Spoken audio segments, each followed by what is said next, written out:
Before now, I've been the coordinator of non-indigenous in Rivers State Signify Movement, and His Excellency has charged me to unify the non-indigenous in Rivers State without no discrimination on where you are from or where you are not from.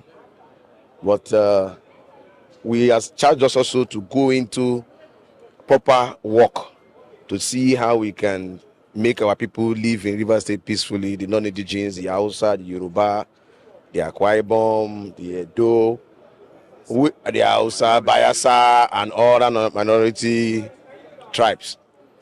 He has told us that we need to bring everybody, which we already be doing before now.